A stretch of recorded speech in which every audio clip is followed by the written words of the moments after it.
My name is Deepak Malhotra, and I'm a professor of negotiations at Harvard Business School. I'm also the author of Negotiating the Impossible and co-author with Max Bazerman of Negotiation Genius. In this series of videos, I'm talking about the topic of negotiation, and each video contains one key insight, a principle or a tactic that you can start using immediately in your own deals and disputes to get better outcomes for yourself and for the people you care about. In this video, I want to talk about 5 mistakes that people often make when they're preparing for negotiations. These are the things that can get you off on the wrong foot from the very beginning. Having advised many companies on deals and disputes of all kinds, here are the things that I've often seen that make me step back and say, wait a second, this might not be the right start to a negotiation. First mistake, having too few people or too few perspectives in your preparation meeting. One of the reasons when I advise a company or when I am advising a team on a negotiation, I usually fly to their city rather than inviting them to where I am in Boston, is because if I have them come visit me, too often very few of them show up. Maybe just the CEO shows up. Maybe just the person in charge of the deal and one other person on their team shows up.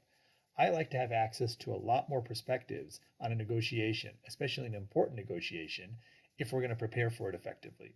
So often I will travel to their hometown, to their headquarters, so that we have access to many more people. And instead of having only 2 people in the room talking about the negotiation, what we want, what the other side might want, what might go right, and what might go wrong, we have 4, 5, 6, 7 different perspectives. So the first mistake people often make is too few people or too few perspectives in the room when you're preparing.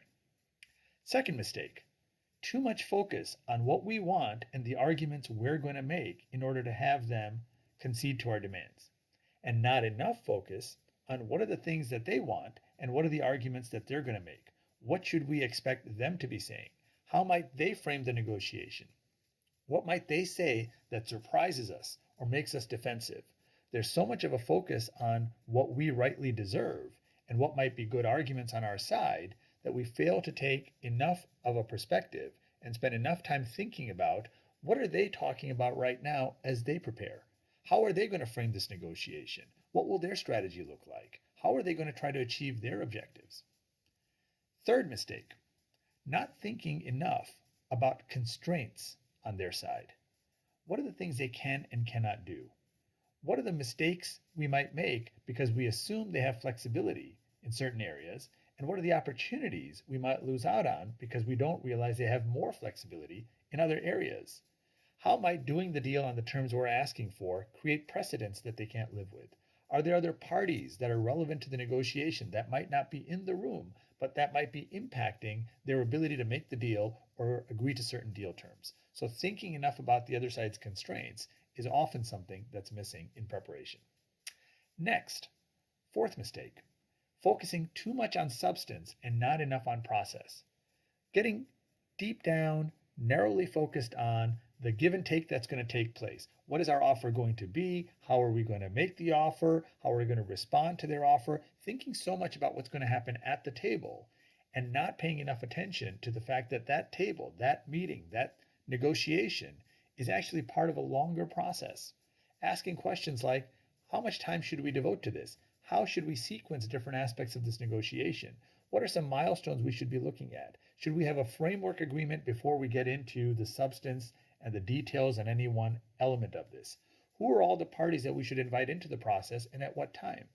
Stepping back and thinking about whether the process that's laid out, either by default or by the other side, whether or not that's actually advantageous to us is an important part of your preparation. And fifth, zooming out. As I mentioned earlier, too often people are focused on the substance of the deal, but not focused enough on the process that's going to get us from where we are today to eventually a final outcome that we are happy with.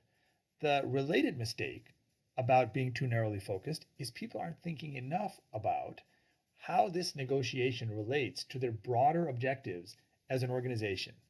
How does this negotiation play a role in the broader strategy that the organization is pursuing?